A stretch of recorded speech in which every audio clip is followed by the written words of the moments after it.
Good morning friends. और आज सबसे पहले हम लोग जानेंगे कि क्या है कैलकुलस। हाँ जी, कैलकुलस क्या है। कैलकुलस एग्जाम्पल से हम लोग समझेंगे। फिलहाल समझ लेते हैं। कैलकुलस को दो पार्ट में डिवाइड करते हैं हम लोग। कुछ ऑपरेशन का नाम है डिफरेंशिएशन और कुछ का नाम है इंटीग्रेशन। आज हम लोग जानेंगे डिफरेंशिएशन। डिफरेंशिएशन क्या है? हाँ जी, तो डिफरेंशिएशन में हम लोग बेसिक आइडियाज लेंगे। ठीक है, यहां पर डिफरेंशिएशन समझने के लिए लिमिट का कंसेप्ट होना जरूरी है। लिमिट का कंसेप्ट होना जरूरी है। तो आइए डिफरेंशिएशन जानने के पहले हम लोग लिमिट समझ लेते हैं। क्या है लिमिट बच्चों? एक एग्जाम्पल से समझते हैं। जैसे आपके एनसीईआरटी या किसी बुक में, मैथमेटिक्स के बुक में ये एग्जाम्पल मिल जाएंगे। जैसे ये एफ एक्स है equal to x square minus 4 और एक्स माइनस 2। एफ एक्स क्या है सर?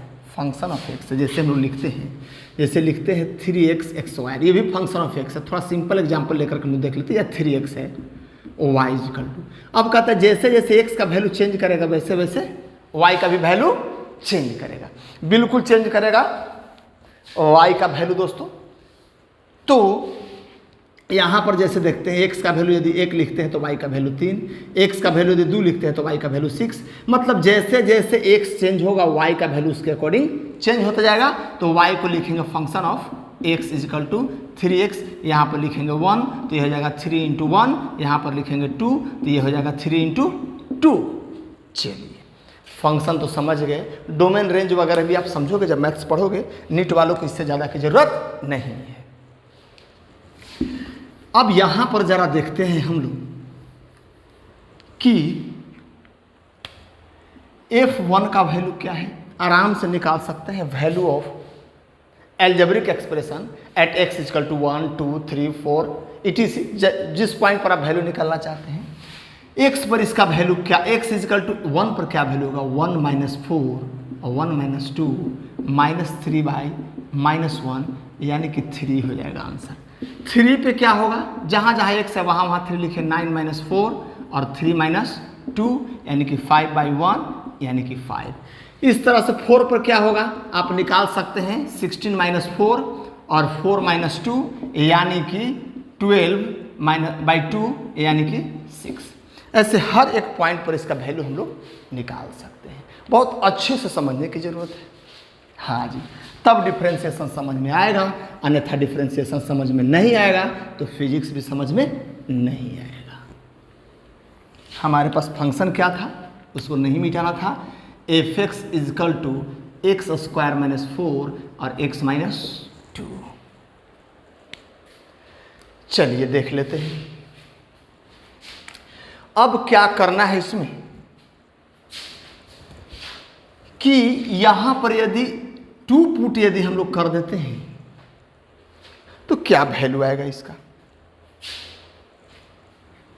ये तो हो जाएगा सर 2 2 जा 4 माइनस 4 और बाई 2 माइनस 2 ये क्या हो गया? 0 बाई 0। ये तो बड़ा गड़बड़ हो गया। ये तो बड़ा गड़बड़ हो गया। हम लोग देख लेते हैं। ये 2 का पावर 2 है तो 4 हो जाएगा माइनस 4 और 2 माइनस 2 इक्वल टू 0। ऊपर भी 0 और नीचे भी 0। इसका क्या मतलब होता है सर? तो इन डिटरमिनेट फॉर्म में है। माने इसका वैल्यू किसी को पता नहीं, अनिर्धारित है, इसका कोई मतलब नहीं होता है।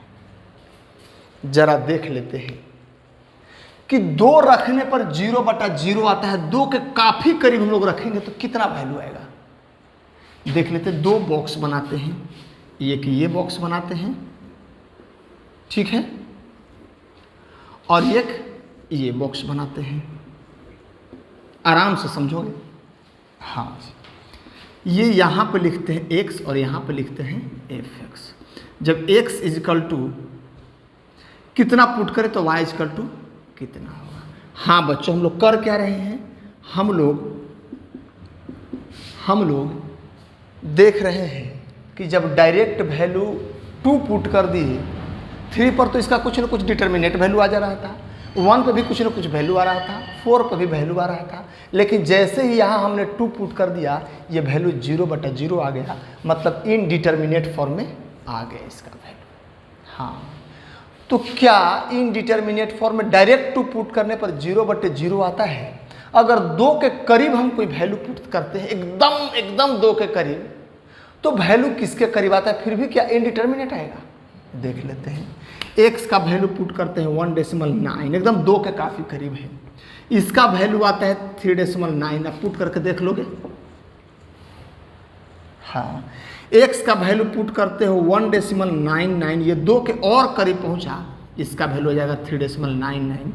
x का एक और वैल्यू पुट करते हैं 1.999, इसका वैल्यू आता है 3.999।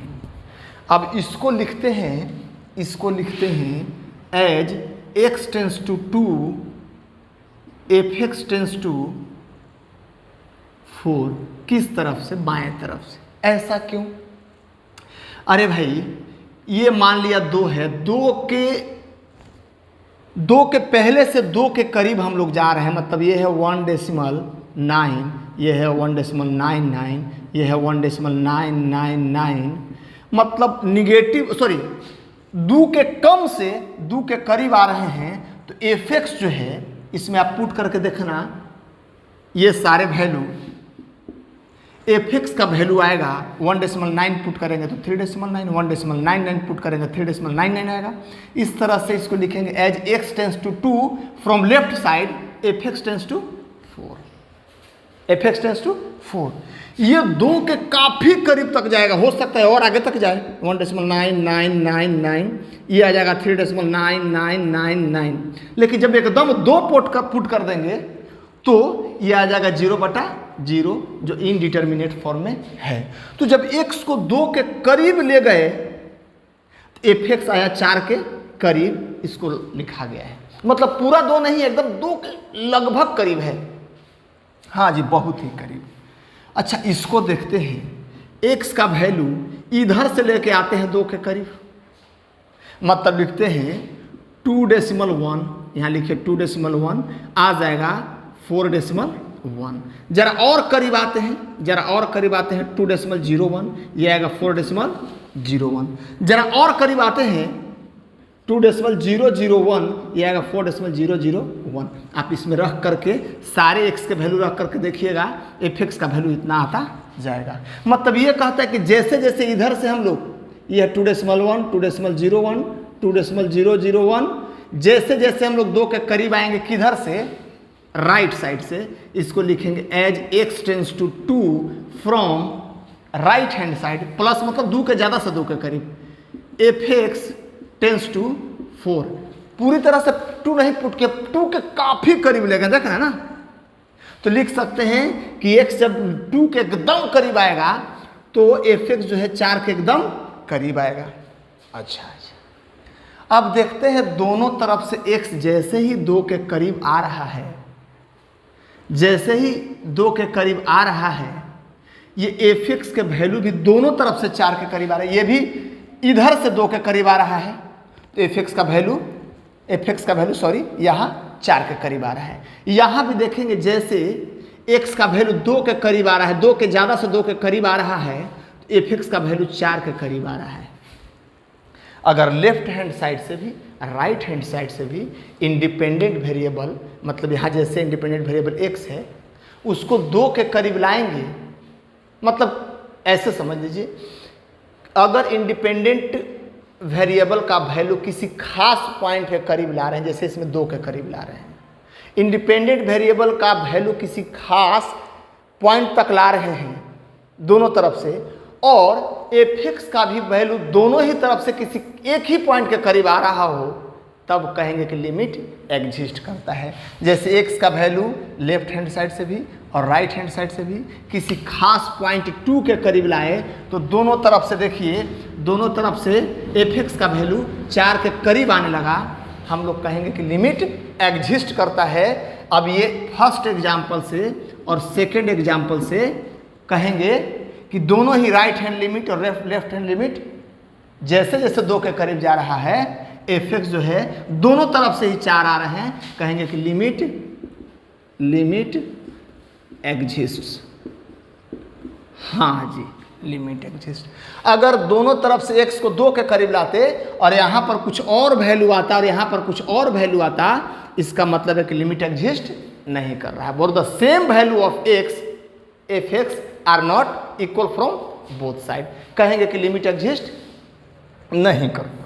हाँ जी, अब इसके बाद हम लोग जरा देखें, इसके बाद हम लोग देखेंगे कि इसको कैसे लिखे एक साथ। इसको एक साथ ऐसे लिख सकते हैं, एज x टेंस टू 2, अब पॉजिटिव और निगेटिव नहीं लगाएंगे, दोनों तरफ से जैसे जैसे x पॉइंट के करीब जा रहे हैं एफ एक्स टेंस टू 4, इसको ऐसे लिख सकते हैं। या फिर इसको लिखने का मैथमेटिकल तरीका है limit x tends to 2, x 2 के बराबर नहीं है, एकदम 2 के बहुत ही करीब जा रहा है, एफ एक्स इजकल टू 4। इसको लिखने का ये मैथमेटिकल फॉर्म है। इसका मतलब निगेटिव साइड से भी और पॉजिटिव साइड से, तो यहाँ प्लस माइनस कुछ भी नहीं लिखेंगे। हाँ सर, समझिए, कुछ भी ठीक है। अब कहता है कि x को जैसे जैसे 2 के करीब लाएंगे एफ एक्स जो है 4 के करीब लाएंगे। अगर सर इनडिटर्मिनेट फॉर्म में ना है तो 0/0 ना आए या इन्फिनिटी ना आए, तो क्या सर उसका लिमिट निकलता है? हाँ निकलता है। जैसे देख लीजिए, अगर यहाँ पर हो 5x + 2, ये भी x का फंक्शन है। अब कोई कहे कि लिमिट x टेंस टू 3 और एफ एक्स, मतलब इधर भी लिमिट लेंगे, limit x tends to 3 5x + 2 equal to क्या होगा, व्हाट। तो अब देखते हैं, यहाँ पर ध्यान देंगे कि जब x को 3 के करीब लाएंगे, तो ये जाएगा 17 के करीब। जरा देख लीजिए, आप ला करके भी इसे बॉक्स बना करके भी देखोगे तो देखोगे कि एज x टेंस टू 3, दोनों तरफ से x को, x के लेफ्ट हैंड साइड से भी राइट हैंड साइड से भी जैसे जैसे 3 के करीब जाएंगे, एफ एक्स जो है ये आ जाएगा 5 × 3 15 और +2, यानी कि 17 के करीब आएगा। F x tends to 17। तो जो डायरेक्ट नियरेस्ट वाला वैल्यू पुट करने के बाद देखिए, 3 से कम या 3 से ज़्यादा पुट करना था, है ना। एकदम जब 3 के करीब आएगा दोनों तरफ से, तो ये 17 के करीब आने आएगा। आप बॉक्स बना कर देख लीजिएगा। तो इसको हर बार ऐसे करके नहीं देखते हैं, हम लोग डायरेक्ट भी वैल्यू पुट करते हैं। तो जो आंसर यदि आ जाता है इनडिटर्मिनेट फॉर्म में ना आए, तो डायरेक्ट वैल्यू पुट कर देते हैं। जब डायरेक्ट वैल्यू पुट करने के बाद इनडिटर्मिनेट फॉर्म में ना आए, तो डायरेक्ट वैल्यू पुट कर देते हैं। और डायरेक्ट वैल्यू पुट करने के बाद इनडिटर्मिनेट फॉर्म में आता है ना, तब क्या ऐसे करके बनाना होगा लिमिट लाने के लिए? नहीं जी, इसका भी एक उपाय है। इसका भी क्या है? एक उपाय है। क्या है जरा बच्चों देख लो, क्या उपाय है। तो 2 तरह से लिमिट निकलते हैं। एक डायरेक्ट वैल्यू पुट करने पर 0/0 या इन्फिनिटी आ जाता है इनडिटर्मिनेट फॉर्म, और एक डायरेक्ट वैल्यू पुट करने पर इनडिटर्मिनेट फॉर्म में नहीं आता है। तो जो इनडिटर्मिनेट फॉर्म में नहीं आता उसमें डायरेक्ट वैल्यू पुट कर देंगे, और जो इनडिटर्मिनेट फॉर्म में आ जाता है उसके लिए सर बॉक्स बनाएंगे? नहीं, उतना जटिल हर बार जाने की जरूरत नहीं है। तो क्या करेंगे जरा देख लीजिए, कितना था लिमिट कितना था? x टेंस टू 2 तो एफ एक्स टेंस टू 4 ये था। जरा देखते हैं दूसरे तरीका से आता है, देख तो लीजिए। लिमिट x टेंस टू 2 और लिखेंगे x² - 4 और x - 2। ये क्या लिखा हुआ है? ये लिखा हुआ है लिमिट x टेंस टू 2, अभी लिखा हुआ है एफ एक्स। अच्छा, तो क्या करते हैं, हमारा काम इधर करना होता है। ये तो लिमिट बस दिखा रहा है, लिमिट निकाल रहे हैं। x टेंस टू 2 तो क्या करें, जरा देख लीजिए कि इसमें डायरेक्ट वैल्यू पुट करने पे 0/0 आ रहा है। हाँ सर, तो इसको आगे हम लोग लेकर के चलते हैं और देख लेते हैं लिमिट x टेंस टू 2। अब क्या करेंगे, x + 2 और x - 2, a² - बी स्क्वायर। हाँ जी, और x माइनस 2, अब इससे ये मर जाएगा, मरेगा। अब क्या होगा, अब अगर x के जगह पर 2 पुट करते हैं तो आंसर 0/0 नहीं आएगा। आंसर आप लिखेंगे जब 0/0 जब नहीं आना है, जब देख रहे हैं कि अब 0/0 नहीं आएगा तो वैल्यू पुट कर देंगे डायरेक्ट। मतलब जब x को बहुत 2 के करीब पुट करेंगे तो 2 + 2 ये हो जाएगा 4 के काफ़ी करीब। लिमिट 4 ही तो निकला था, जरा देख लें लिमिट क्या निकला था, 4 ही निकला था। तो हर बार बॉक्स बनाने की जरूरत नहीं। इनडिटर्मिनेट फॉर्म में यदि आता है डायरेक्ट वैल्यू पुट करने पर तो क्या करेंगे, ऐसे फॉर्म में उसको लाएंगे जो कि इनडिटर्मिनेट फॉर्म नहीं है। उसके लिए क्या करेंगे, बहुत से लोग जैसे यहाँ पर फैक्टराइज किए, बहुत से लोग फैक्टराइज करते हैं, बहुत से लोग एक्सपेंड करते हैं, मतलब एक्सपेंड a + b का होल करते हैं, स्क्वायर + b स्क्वायर + 2a भी करते हैं। बहुत से लोग रेशनलाइज करते हैं, बहुत से लोग ऊपर नीचे कॉमन निकाल के जो कटने लायक है उसको काट देते हैं। और इस फॉर्म में लाने की हर बार कोशिश करते हैं कि 0/0 के फॉर्म में ना आए या ∞/∞ के फॉर्म में ना आए। हाँ जी, तो चलिए आगे हम लोग बढ़ते हैं। मतलब ये हुआ कि सर इनडिटर्मिनेट फॉर्म में आ रहा है तो उसको या तो एक्सपेंड करेंगे या फिर रेशनलाइज करेंगे या फिर उसको फैक्टर करेंगे या ऊपर नीचे कॉमन निकाल करके काटेंगे और तब फिर लिमिट का वैल्यू पुट करने पर अभी भी यदि 0/0 आता है फिर कुछ ना कुछ मैथमेटिकल ऑपरेशन करेंगे, है ना, फैक्टर वगैरह जो करना होगा करेंगे और लास्ट में लोग वैल्यू पुट करके देखेंगे।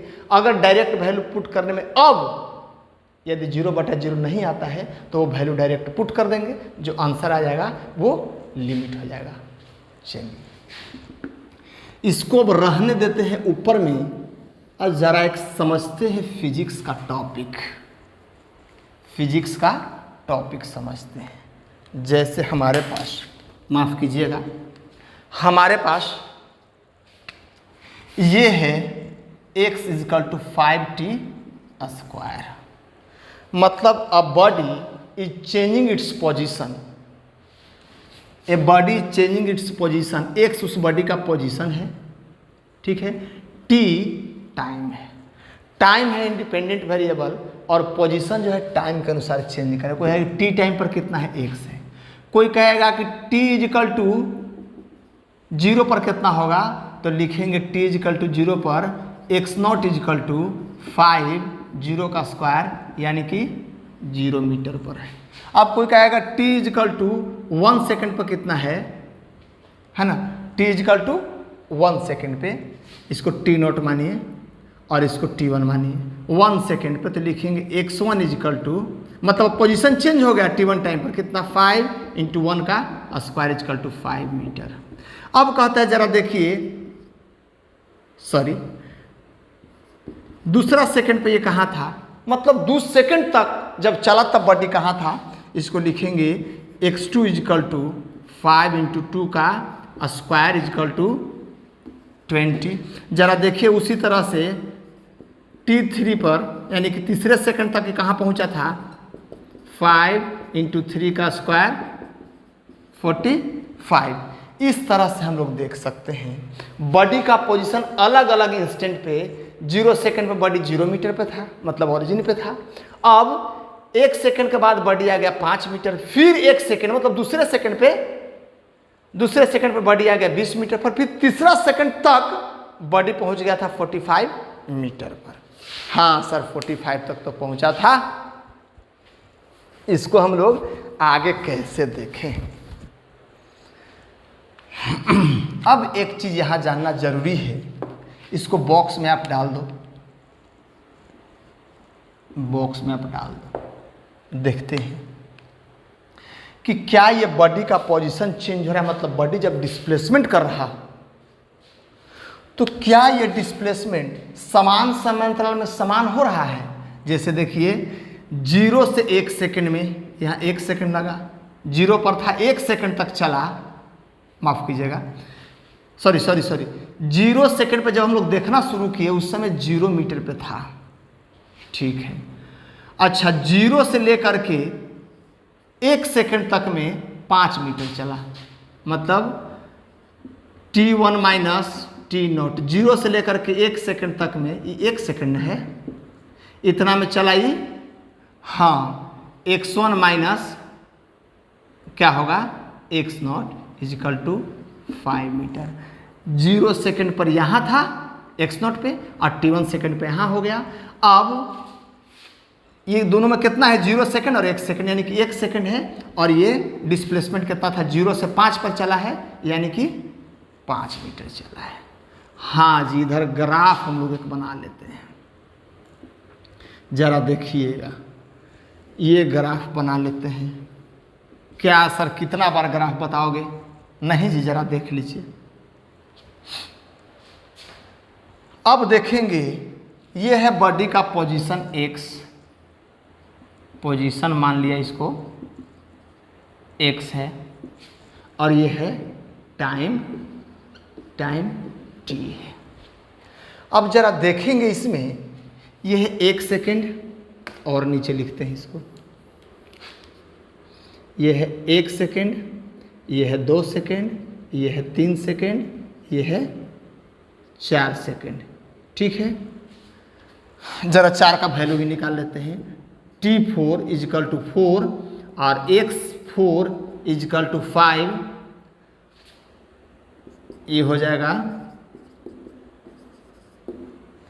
हाँ जी, ये जरा देख लीजिए। तो यहाँ पर देखेंगे 10 लिखेंगे, 20 लिखेंगे, 30, 40, 50,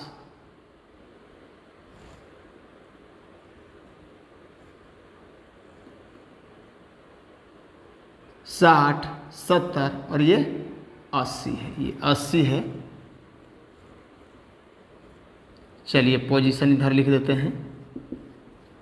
ये है 1, ये है 10, 20, 30, 40, 50, 60, 70 और ये t, ये x है, मतलब ये मीटर में भी हो सकता है। और ये टाइम है, जरा देख लीजिए। 0 सेकंड पर वस्तु, इसका बॉक्स एक बना लेते हैं। यहाँ पे देख लीजिए, ये x है और ये fx है। 0 जब था तो ये 0 था, ये जब हुआ कितना 1 सेकेंड, तो ये कितना हो गया, 5 हो गया। ये जरा देखिए, ये 2 सेकेंड, तो ये कितना हो गया, 2 सेकेंड 20 हो गया। ये जरा देखिए 3 सेकेंड, तो ये हो गया 45। ये जरा देखिए 4 सेकेंड, तो ये हो गया 80। अब जरा देखिए यहाँ पर ग्राफ यदि बनाएंगे, 0 सेकेंड में 0, 1 सेकेंड में 5, 1 सेकेंड में 5, चलिए फिर 2 सेकेंड में 20, फिर 2 सेकेंड में 20, चलिए 3 सेकेंड में 45, 3 सेकेंड में 45 है कि नहीं है, 45, फिर 4 सेकेंड में 80, फिर 4 सेकेंड में 80 है। अब इसका यदि आप ग्राफ बनाएं, ऐसे जाएगा, जाएगा कि नहीं? चलिए यहीं तक बनाते हैं। जी ठीक है।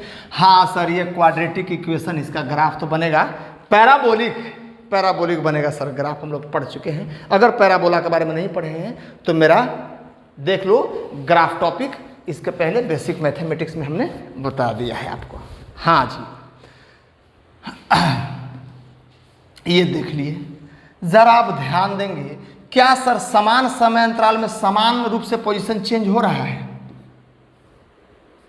जरा देखिए, ये पहला 1 सेकेंड में 0 सेकेंड से लेकर के 1 सेकेंड तक, यहाँ क्या हो जाएगा, ये हो जाएगा velocity v equal to x1 minus x nought बटा t1 माइनस टी नॉट, यानी कि 5 मीटर चला है 1 सेकेंड में, स्पीड हो जाएगा 5 मीटर पर सेकेंड, यदि मीटर में है और ये सेकेंड में है तो।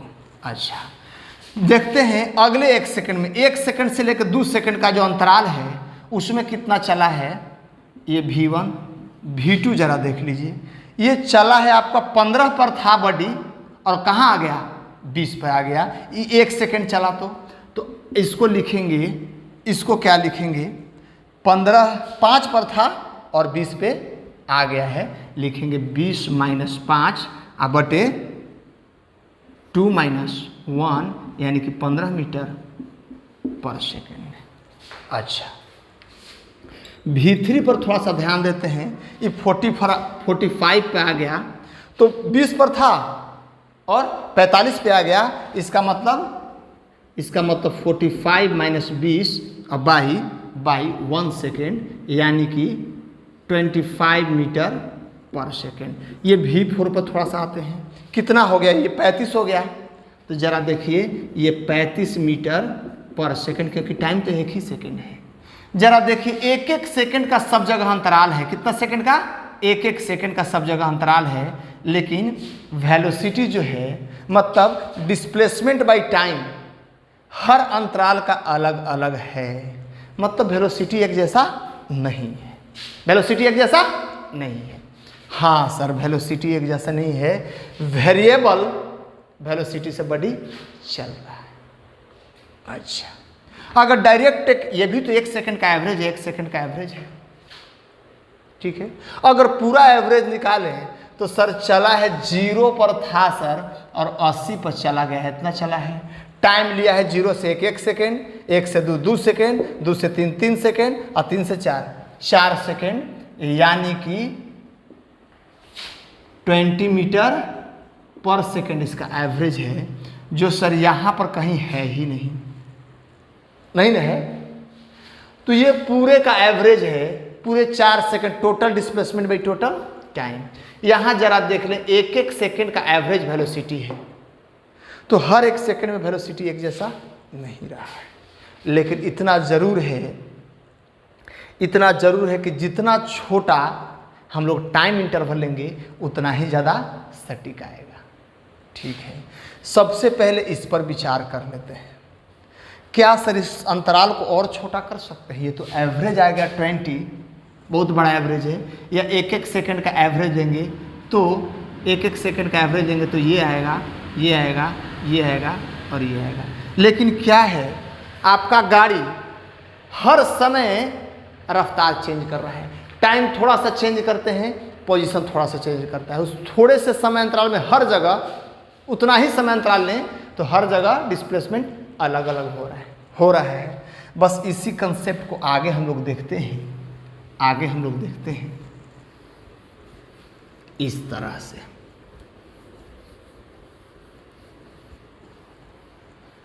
यहाँ क्या हुआ, हम लोग समय बढ़ाते गए,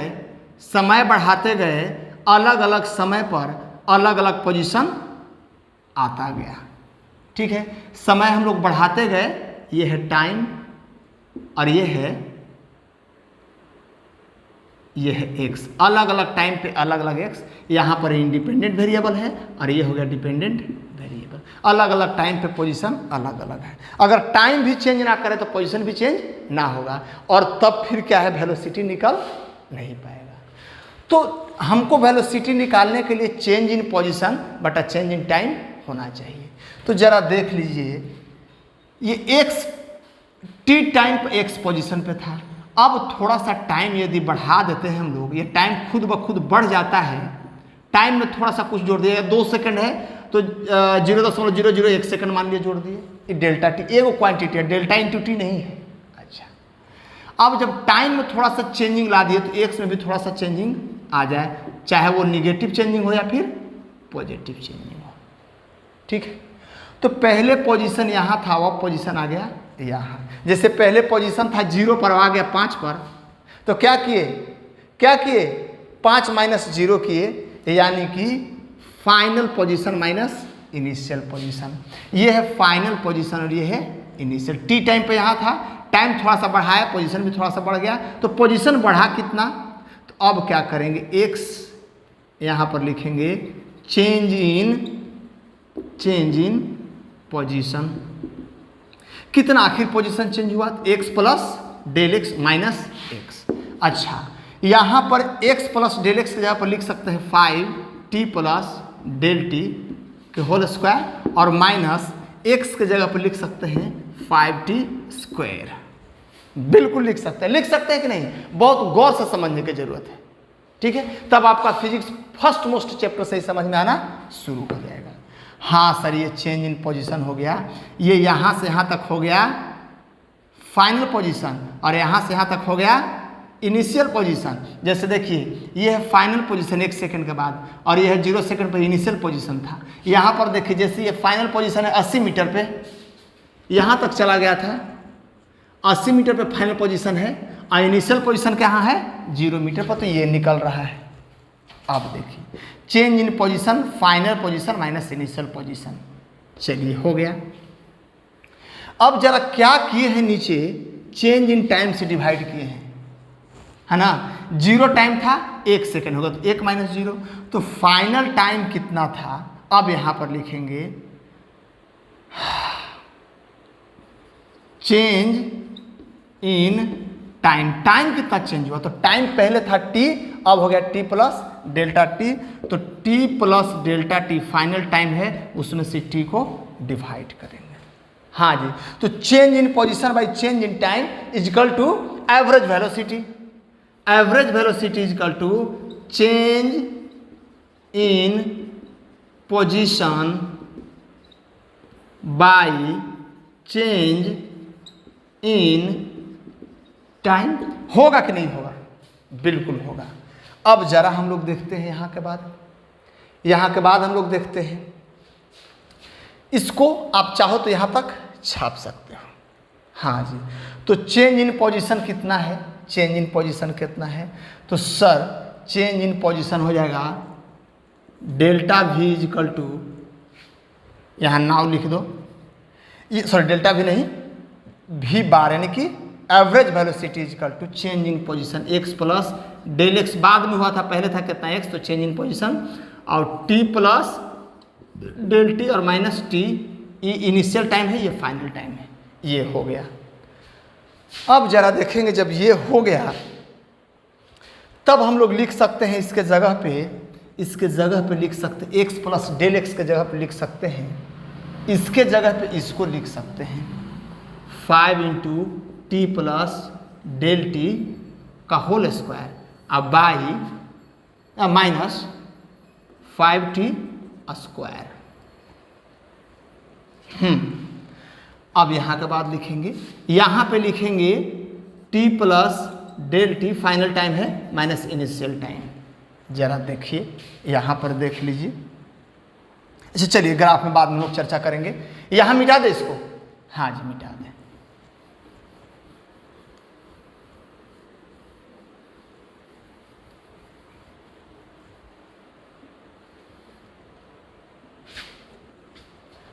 अब यहाँ पर हम लोग चर्चा करते हैं कि सर ये तो एवरेज वेलोसिटी आ गया, एवरेज वेलोसिटी आ गया, मतलब ये आ गया x plus del x minus x और t plus del t minus t, इसके जगह पर लिखे हुए थे 5t प्लस डेल टी का whole square minus 5t square, अब by t plus del t, ये हो गया चेंज इन टाइम।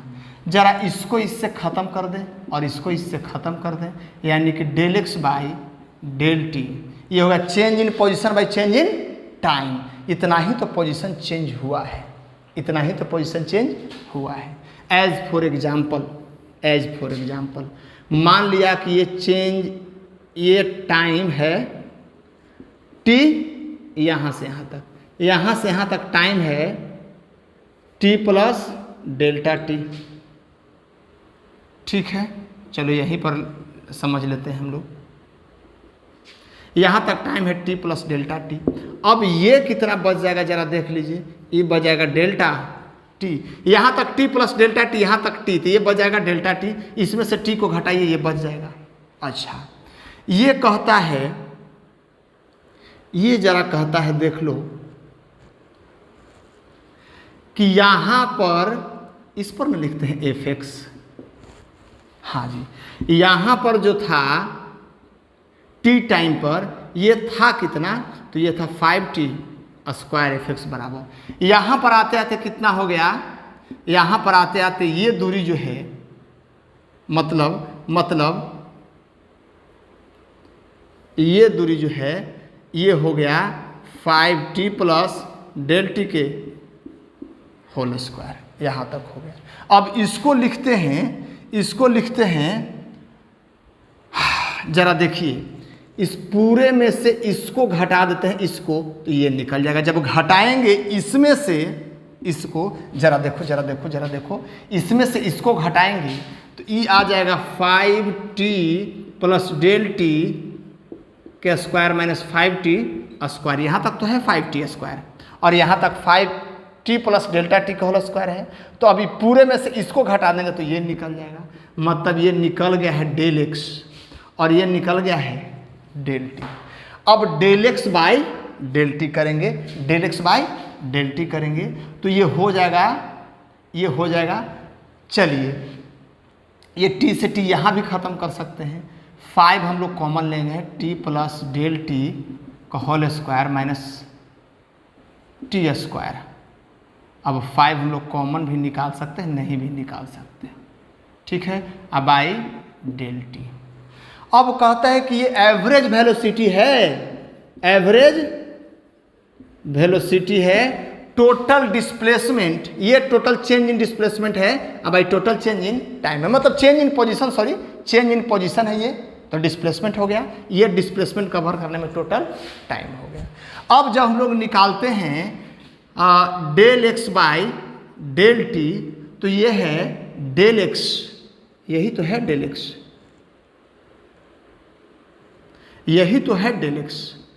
और जब del x by del t निकालते हैं हम लोग, यही ना है डेल एक्स। देख लीजिए, देख लो। हाँ जी, अब यहाँ पर इससे ये कैंसिल हो जाएगा, डेल एक्स बचेगा, डेल एक्स बराबर इतना हो गया, हुआ कि नहीं हुआ? तो यही तो है डेल एक्स। अब जब हम लोग करते हैं del x by del t, तो निकल क्या जाता है टेन थीटा, यानी कि स्लोप। और स्लोप क्या है?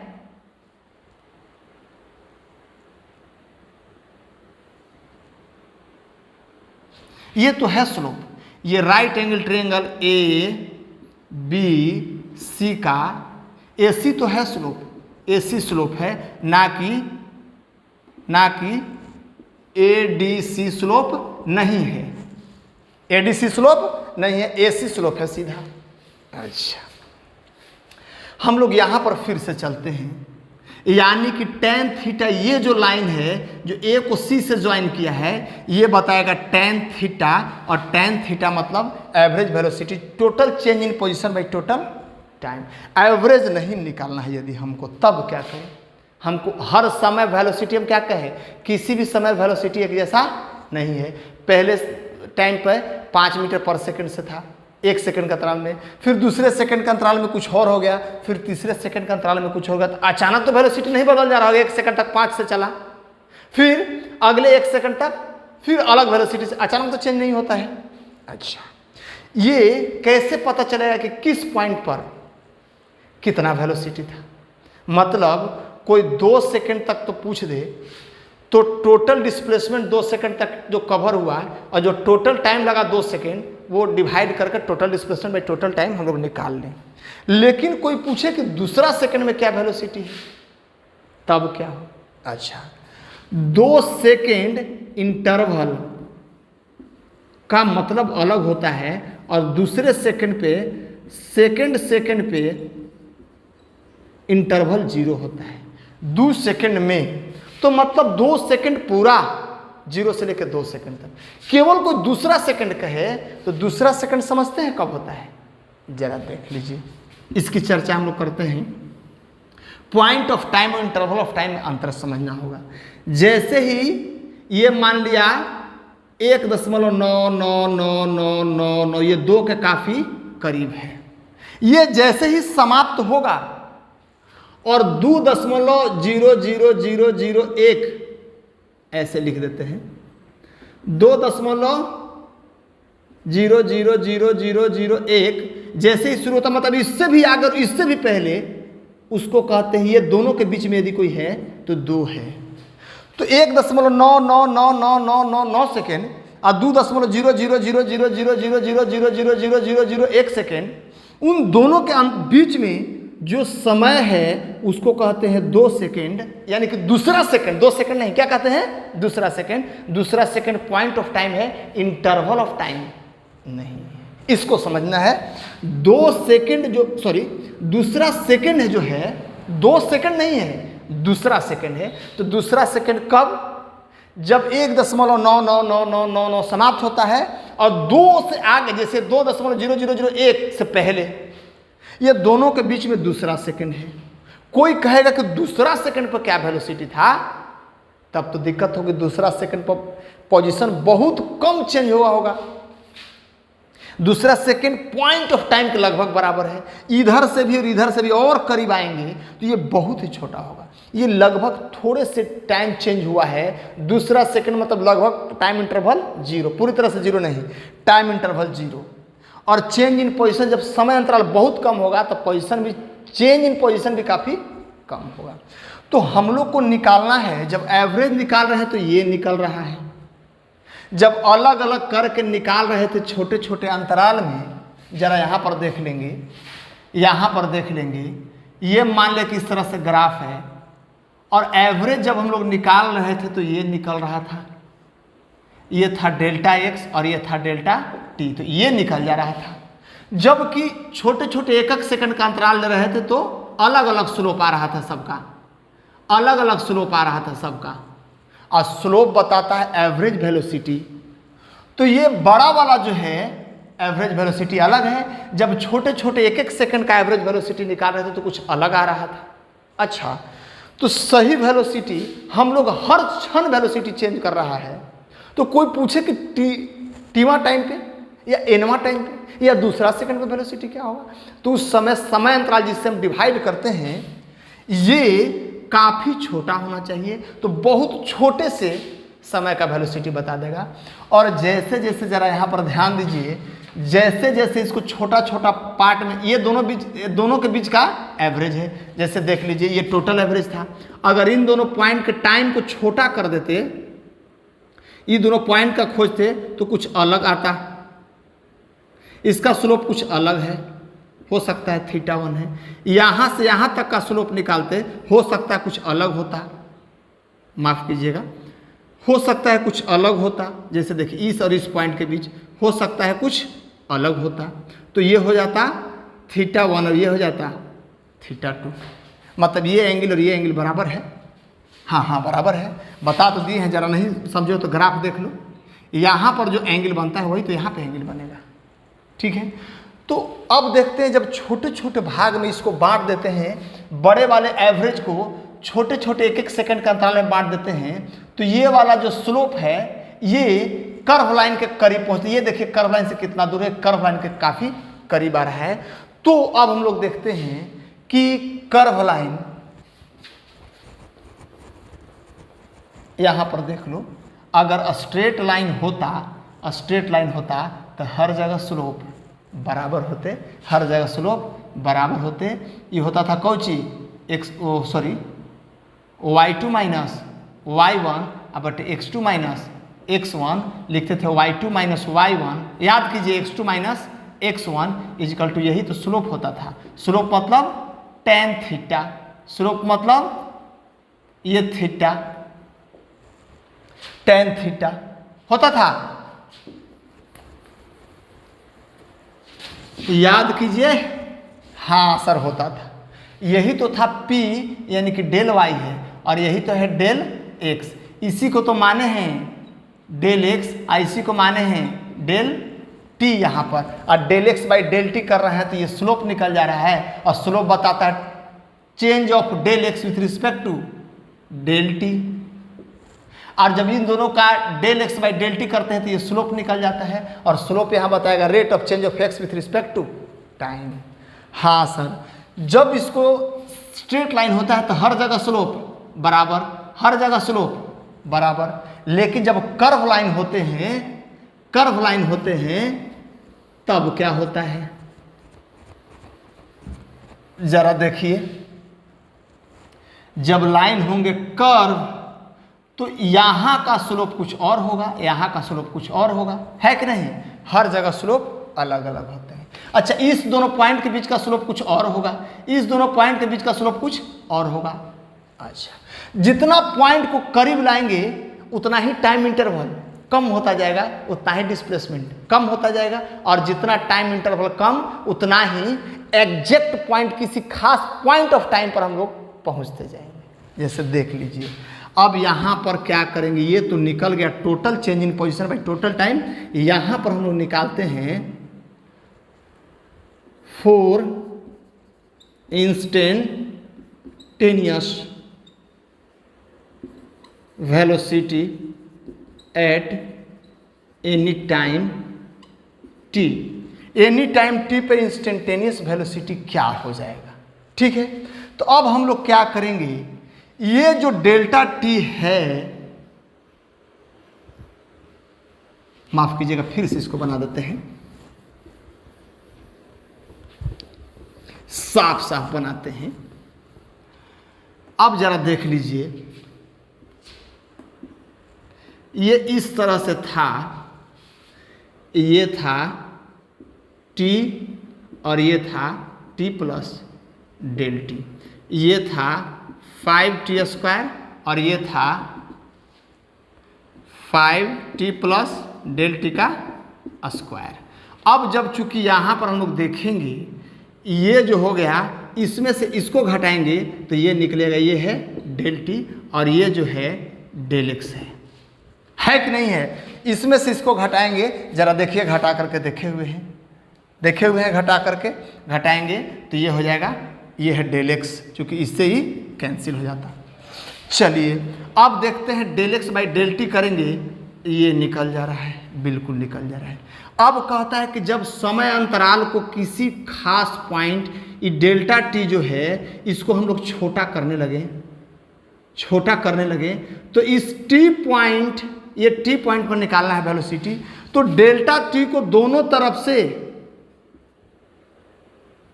ये पूरा है ना डेल्टा टी, टी पॉइंट पर यदि वेलोसिटी निकालना है तो T point is not interval of time, it is point of time.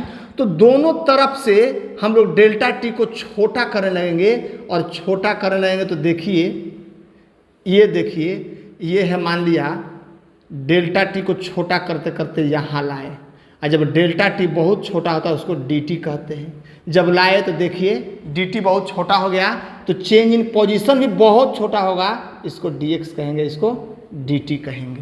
अब और छोटा करेंगे तो डी एक्स और डी टी दोनों एक पॉइंट बन जाएगा। एक चीज़ पर और ध्यान देंगे जरा, ये जो था, ये जब इसको हम लोग छोटा करने लगे, है ना, इस डेल्टा टी को छोटा करने लगे तो ये ग्राफ जो है यहाँ तक आने लगा, मतलब ये जो कोड बना हुआ है ऊपर, ये असली कर्व के करीब आने लगा, और 2 पॉइंट से क्रॉस अभी भी हो रहा है। जब डेल्टा टी बहुत छोटा हो जाएगा, ये अंतराल दोनों तरफ से, राइट हैंड साइड से लेफ्ट हैंड साइड से बहुत छोटा हो जाएगा, तो ये जो कोड आप देख रहे हो, जो एवरेज वेलोसिटी बता रहा था, बहुत छोटे समय का एवरेज वेलोसिटी बताएगा। डेल्टा टी टेंस टू 0 मतलब डी टी बहुत छोटे समय का एवरेज बताएगा। ये डी टी बहुत ही छोटा हो गया, और जब डी टी छोटा हो गया तो डेल एक्स भी छोटा हो जाएगा, इसको कहेंगे डी एक्स, इसको कहेंगे डी एक्स, इसको कहेंगे डी टी। अब जब डी एक्स बटे डी टी करेंगे तो ये त्रिभुज जो है, ये त्रिभुज जो है एक ही पॉइंट की तरफ दोनों बढ़ेंगे, और ये कोड जो है ना, ये धीरे धीरे टेंजेंट हो जाएगा, ये बाहर आ जाएगा। अब ये दोनों पॉइंट डी टी इतना छोटा है कि दोनों तरफ से समय छोटा हो करके फिर से इसको देख लेते हैं। ये इतना है कि ये छोटा होते होते, ये छोटा होते होते, ये वाला और ये वाला छोटा होते होते, ये जो 2 लाइन के बीच का जो बता रहा था एवरेज, है ना, अब एक ही पॉइंट का स्लोप बताने लगा, 2 पॉइंट के बीच का स्लोप बता रहा था। अब जब इस डेल्टा टी को छोटा करते गए, ये छोटा होते होते जब ये छोटा होगा डेल्टा टी, तो डेल एक्स भी छोटा होगा, छोटा होते होते ये पॉइंट बना देंगे, तो ये जो एवरेज बता रहा था स्लोप, एवरेज वेलोसिटी, ये कोड ना हो करके अब ये दोनों को एक ही करीब आने की वजह से क्या बन जाएगा, दो पॉइंट को क्रॉस नहीं करेगा, बस दो पॉइंट को टच करेगा और ये बन जाएगा टेंजेंट। हाँ जी, मतलब दो बहुत ही करीब बिंदु से पास हो रहा है और ये बन जाता है टेंजेंट। और जानते हैं यही यहाँ पर इसका स्लोप हो गया। इस कर्व लाइन पर स्लोप हर पॉइंट पर अलग अलग होते हैं, जबकि स्ट्रेट लाइन पर ऐसा नहीं होता है। तो जो स्लोप है वही तो बताता है वेलोसिटी। अब देख लीजिए, यहाँ पर लेंगे limit delta t tends to 0, ये हो जाएगा del x by del t. और इधर लिमिट लेंगे तो इधर भी लिमिट लेंगे। अब यहाँ पर जरा देखिए, हाँ जी, 5 लिमिट ले लेते हैं, limit delta t tends to 0। अब लिखेंगे 5 t square plus t plus delta t का whole square minus t square, अब बाई डेल्टा टी लिख देते हैं, डेल्टा टी। अब डेल्टा टी को बहुत जीरो करीब, जीरो नहीं ले जाना है, क्योंकि जीरो अगर पूरी तरह से लेकर चलाएंगे तो 0/0 हो जाएगा, जिसका कोई मतलब नहीं होगा, इनडिटर्मिनेट फॉर्म में आ जाएगा। हाँ जी, आ तो जाएगा। अब जरा इधर हम लोग बढ़ते हैं और देख लेते हैं। इधर मिटा दें। हाँ जी, चलिए इधर मिटा करके हम लोग देख लेते हैं। अब यहाँ के बाद हम लोग समझ सकते हैं, इसी चीज को हम लोग लिखते हैं जब dt बहुत छोटा, डेल्टा टी बहुत छोटा हो जाता है तो dt बन जाता है। और इसी चीज को पूरे को इसको लिखते हैं dx। अब इसके जगह पर इतना का ये लिख चुके। अब इसको हम लोग ओरिजिनल काम करें, डायरेक्ट वैल्यू पुट करेंगे तो 0/0। देखिए डेल टी के जगह पर 0 लिखेंगे तो टी स्क्वायर केवल हो जाएगा, t square minus t square equal to 0। और यहाँ डेल्टा टी के जगह पर 0 पुट करेंगे तो हो जाएगा 0/0। अब इनडिटर्मिनेट फॉर्म में आ जाएगा। तो क्या हमने बताया था, या तो एक्सपेंड कीजिए, रेशनलाइज कीजिए, वगैरह चीज़ें, या फिर फैक्टराइज कीजिए, या फिर कॉमन निकालिए। तो यहाँ पर देखते हैं क्या होगा। लिमिट अभी हटाएंगे नहीं, डेल टी टेंस टू 0, मतलब एवरेज इतना कम कर दिया जाए तो इंस्टेंटेनियस वेलोसिटी निकलेगा। छोटा टाइम और छोटा डिस्प्लेसमेंट, तो छोटा क्या आ जाएगा, वेलोसिटी आ जाएगा, मतलब छोटे समय का वेलोसिटी आ जाएगा, वो लगभग इंस्टेंट वेलोसिटी बताएगा। यहाँ पर देख लेते हैं, इसको लिखेंगे 5। अब इसको एक्सपांड करते हैं, a square plus b square plus 2t del t minus t square, ये वाला। अब बाई डेल्टा टी, ये टी स्क्वायर से टी स्क्वायर मर गया, यहाँ पर लिखेंगे dx/dt। और इसके जगह पर लिखेंगे limit delta t tends to 0। और इसको लिखेंगे 5 बाहर निकालेंगे और डेल्टा टी बाहर निकालेंगे, इसमें बच जाएगा डेल्टा टी, क्योंकि डेल्टा टी का स्क्वायर है, अब प्लस 2t बच जाएगा, क्योंकि डेल्टा टी तो इसमें से निकल गया। अब ये है डेल्टा टी, अब इसको इससे काट देंगे। और dx/dt instantaneous rate of change of position with respect to time. यहाँ जरा देख लीजिए, यहाँ है dx/dt, ये टेंजेंट आ गया। हाँ सर, इसको और क्लियर करके बताइए। हाँ जी, इस तरह के यदि ग्राफ होता, इस तरह के ग्राफ होता तो बहुत करीब वाले दो पॉइंट के बीच निकाल रहे हैं, dx है और ये है dt। और जब ये निकाल रहे हैं तो ये अब कोड ना होकर के टेंजेंट हो गया, तो dx/dt इस पॉइंट का ना स्लोप निकल गया, इसको मान ले अल्फा। तो यहाँ पर निकालना है dx/dt, तो मतलब ये p बाई b, छोटा p बाई छोटा b equal to tan alpha. और tan अल्फा बताएगा क्या, इस पॉइंट का स्लोप बताएगा। तो इसको हम यहाँ पर देखेंगे dx/dt, तो इसको लिखेंगे इंस्टेंटेनियस वेलोसिटी, और इसको क्या लिखेंगे 5। अब लिखेंगे पुटिंग वैल्यूज, तो वैल्यू पुट करेंगे, इसको लिखेंगे v, rate of change of position with respect to time. और यहाँ पर जब वैल्यू पुट करेंगे तो 5 × 2t, क्योंकि ये 0 हो जाएगा, ठीक है, तो हो जाएगा 10t। कोई कहे कि सर जब इस तरह से ग्राफ बना हुआ था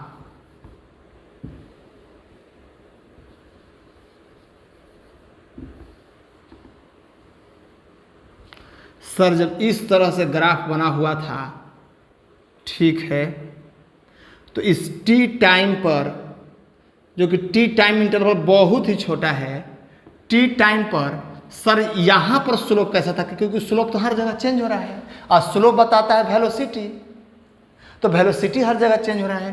तो यहाँ पर स्लोप क्या था सर, ये अल्फा है, तो हम लोग क्या करेंगे, हम लोग निकाल देंगे dx बटे dt और यहाँ पर स्लोप बराबर tan अल्फा बराबर लिखेंगे कितना, 10 इंटू टी।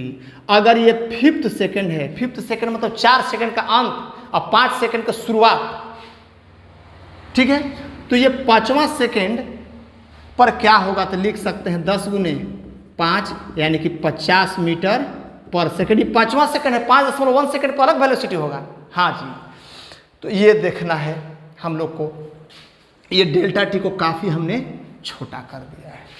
अच्छा, तो हम लोग ये चीज़ हम लोग देख लिए। जब हम लोग निकालते हैं, डिफ्रेंशिएट करते हैं, जब हम लोग डिफ्रेंशिएट करते हैं तो दो चीज़ नोटिस करना है। पहला, ये डिफ्रेंशिएशन बाय फर्स्ट प्रिंसिपल है। पहला क्या लिखेंगे, ये निकलता है rate of change of f x with respect to x. हाँ जी, इसके रिस्पेक्ट में इसके बदलने का दर निकल जाता है, क्योंकि स्लोप वही तो होता है। अच्छा, और दूसरा, we find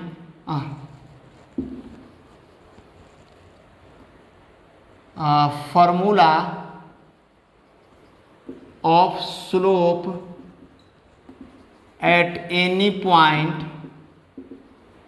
of curve is carried out। माने कर्व के किसी भी पॉइंट का स्लोप हम इससे जब डिफ्रेंशिएट करते हैं तो tan अल्फा आता है, और जिस पॉइंट पर निकालना है वहाँ पर टाइम का वैल्यू पुट कर दीजिए 25वें सेकंड में। तो 24वें सेकंड और 25वें सेकंड के बीच में नहीं, 25वें सेकंड पे इंटरवल ऑफ टाइम लगभग 0, तो यहाँ 25 गुने कर दीजिए 10, तो 250 मीटर पर सेकंड वहाँ पर है। इस तरह से ये दो काम करता है डिफ्रेंशिएशन। एक rate of change of f x with respect to x बताता है, और दूसरा उस ग्राफ का स्लोप का डिफरेंशिएशन देता है, जिस ग्राफ के फंक्शन को हम लोग डिफ्रेंशिएट कर रहे होते हैं। हाँ जी, स्ट्रेट लाइन रहेगा तो हर जगह स्लोप बराबर होगा। इसको भी जरा देख लेते, इसको लिख लीजिए। चलिए आगे बढ़ते हैं हम लोग। हाँ जी, इसको मिटा देते हैं और आगे बढ़ते हैं। चाहे तो इसको आप नोट कर सकते हैं। जरा देखिए, हम लोग देखते हैं कि इस हिसाब से तीसरे सेकंड पर क्या वेलोसिटी होना चाहिए, तो 10 गुने 3 यानी कि 30 मीटर पर सेकेंड। क्या दूसरे तरीका से भी ये वेलोसिटी आएगा? हाँ जी आएगा। हम लोग जानते हैं s equal to u t plus half a t square, जानते हैं कि नहीं? जब एक्सेलरेशन ड्यू टू ग्रेविटी हो तो यहाँ पर जी लिखते हैं, अब put g equal to 10 metre per second square. ये मान लीजिए अगर ऊपर से किसी चीज़ को ड्रॉप कर रहे हैं, इनिशियल वेलोसिटी है 0 मीटर पर सेकेंड, ड्रॉप करेंगे तो सीधी सी बात है initial velocity 0 metre per second, तो एस बराबर लिखेंगे half into 10 into T square. S के जगह पर ही हम लोग एक्स लिखे हुए हैं, तो ये तो हो गया ना, ये तो हो गया x is equal to 5t square हो गया। हाँ सर हो गया। ये क्या है जी? ये है जब इनिशियल वेलोसिटी 0 हो और वस्तु को हम लोग ऊपर से ड्रॉप करें तो जितना डिस्प्लेसमेंट कवर करता है उसी का तो ये फॉर्मूला है। हाँ जी, तो यहाँ पर v बराबर क्या लिखते हैं, v equal to u plus g into t, g positive होता है। इनिशियल वेलोसिटी 0 है तो v equal to 10 into t, यही फॉर्मूला तो आया है। अगर कोई तीसरे सेकंड पर वेलोसिटी पूछे तो v इजकल टू 10 इंटू 3 यानी कि 30 मीटर पर सेकंड। हाँ सर ये तो ठीक है तरीका। अच्छा यहाँ क्या किए हैं जरा देख लेंगे, ये तो वेरीफाइड हो गया, जरा देख लेंगे हम लोग यहाँ क्या किए हुए हैं। हर इंस्टेंट का वेलोसिटी अलग अलग है क्योंकि बॉडी एक्सेलरेट कर रहा है। यहाँ पर क्या हम लोग किए हुए हैं इसकी चर्चा हम लोग कर लेते हैं। जैसे ये है x is equal to 5t square. अब कोई कहे कि डायरेक्ट dx/dt कीजिए, हम उतना फार्मूला तक नहीं जाएंगे और देखेंगे जरा ये लिखा हुआ है 10t ना। डिफ्रेंशिएट करने के बाद dx/dt यही ना है, यही तो है dx/dt मतलब instantaneous velocity, rate of change of x with respect to time. ये 10t लिखे हैं, क्या इसको लिख सकते हैं 5, ये जो 5 है इसको लिख देते हैं और इसको हम लोग लिखते हैं t के पावर को 2 कर देंगे आगे, तो 5 दूनी 10 हो जाएगा, ठीक है।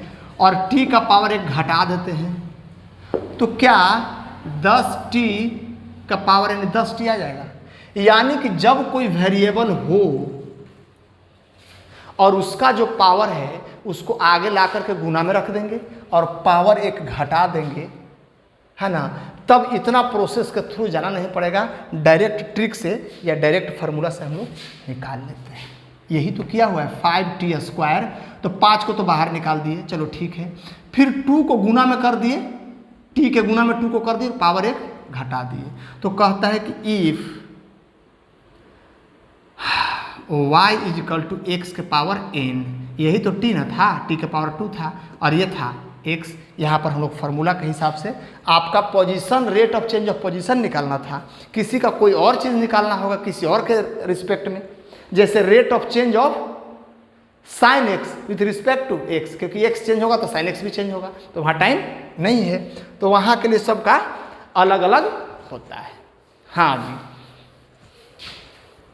अब देखिए ये y है, जैसे जैसे x चेंज करेगा वैसे वैसे y चेंज करेगा। कोई कहे कि dy/dx निकलिए, y के बदलने का दर क्या है, x बदलेगा तो y बदलेगा, तो कुछ दर से बदलेगा, तो लिखेंगे n पावर है गुना में x के पावर n, अब घटा देंगे पावर में से 1।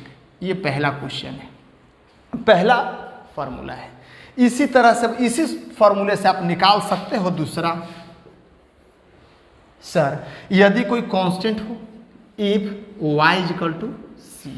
हाँ जी, तो कांस्टेंट जैसे देख लीजिए x इजिकल टू 5 रहता तो आप 5 चेंज ही नहीं कर सकते हो, 5 चेंज नहीं होगा तो x भी नहीं चेंज होगा, ये 5 चेंज ही नहीं होगा, 5 का 5 ही रहेगा, इसके बदलने का कोई दर ही नहीं होगा, दर 0 है, आप कुछ भी हो जाए 5 का 5 ही रहेगा, दर इसका होगा ही नहीं।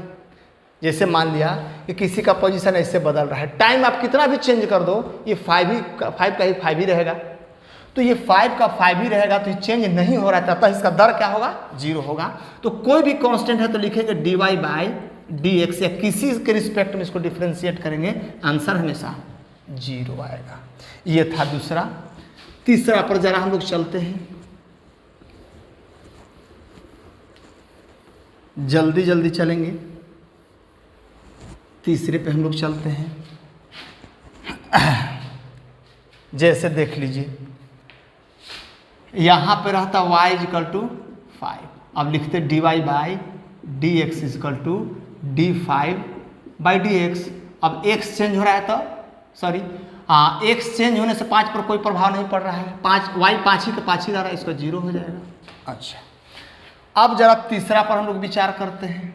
जैसे तीसरा पर e के पावर x अगर y इजिकल टू है तो dy/dx कीजिएगा, क्योंकि x चेंज होगा तो पूरे ना चेंज होंगे, अब पूरा का मतलब y चेंज होगा, तो y अगर ये x बदलता है तो x का सापेक्ष y भी तो बदलता है, कुछ दर तो होगा बदलने का, तो इसको लिखेंगे dy/dx करते हैं तो पुनः e के पावर x आ जाता है। चलिए अब अगला फॉर्मूला देखते हैं हम लोग, फोर्थ में देखते हैं। यदि y इजिकल टू a का पावर x हो, जहाँ पर a एक कांस्टेंट है, a का पावर x है, अगर x बदलेगा तो पूरा बदलेगा, पूरा मतलब y बदलेगा, तो y के x के रिस्पेक्ट में y बदलने का दर y मतलब ये पूरा, तो हो जाएगा।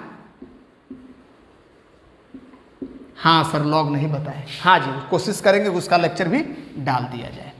चलिए जैसे कोई लिखा हुआ है 3 के पावर x y इजिकल, इसको डिफ्रेंशिएट करने के लिए कोई कहेगा dy/dx, तो हम लोग करेंगे 3 का पावर x log 3 कर देंगे। हाँ जी फिफ्थ में ज़रा देख लेते हैं। अगर y equal to log x रहे, हम लोग लिखेंगे dy by d x equal to 1/x। और ये आपको याद होना चाहिए अच्छे से, ये बहुत ही ज़्यादा यूज होगा फिजिक्स में। चलिए आगे बढ़ते हैं हम लोग। अब जरा सिक्स्थ की तरफ बढ़ते हैं। क्या सर यहाँ पे अगर दिया हुआ हो y equal to sine x, तो जब x बदलेगा तो साइन एक्स बदलेगा कि नहीं बदलेगा? बिल्कुल बदलेगा। आप लिख सकते हैं dy by d x equal to cos x. यहाँ पर देखते हैं y equal to cos x है, तो बस dy by d x equal to minus sine x हो जाएगा। चलिए इस पर देख लेते हैं 8 पे। ये फॉर्मूला है, ये तो रटना पड़ेगा आपको, और नहीं तो आप बनाना चाहते हैं तो जैसे पहले वाले हम लोग फर्स्ट प्रिंसिपल से बनाए थे डिफ्रेंशिएट करके, टी में थोड़ा सा वृद्धि किए थे तो एक्स में थोड़ा सा वृद्धि किए थे, वैसे करके सारे को हम लोग प्रूफ कर सकते हैं। अब यहाँ y equal to tan x रहेगा, तो d y by d x equal to हो जाएगा सेक स्क्वायर एक्स। और उसी तरह से 8 के बाद हम लोग 9 पे विचार करते हैं। अगर y इजिकल टू रहेगा कॉट एक्स, तो d y by d x equal to हो जाएगा माइनस कॉसेक स्क्वायर एक्स हो जाएगा। हाँ जी, हो जाएगा, बिल्कुल हो जाएगा। तो इस तरह से हम लोग एक दो फॉर्मूला और है जिसको हम लोग लिख लेते हैं। जैसे y इजिकल टू 10th में आते हैं, y इजिकल टू यदि है सेक एक्स, तो d y by d x equal to हो जाएगा sec x into tan x. अब y इजिकल टू यदि है कॉसेक एक्स, तो d y by d x equal to हो जाएगा minus cosec x into cot x. आज बस इतना ही, और आज आपको ये फॉर्मूला अच्छे से याद कर लेना है। ये फॉर्मूला अच्छे से याद कर लेना है एकदम कविता की तरह, और बस डिफरेंशिएशन का फार्मूला याद कर लिए, इंटीग्रेशन का फार्मूला याद हो जाएगा। ये बेसिक फार्मूले हैं। That's all, thank you.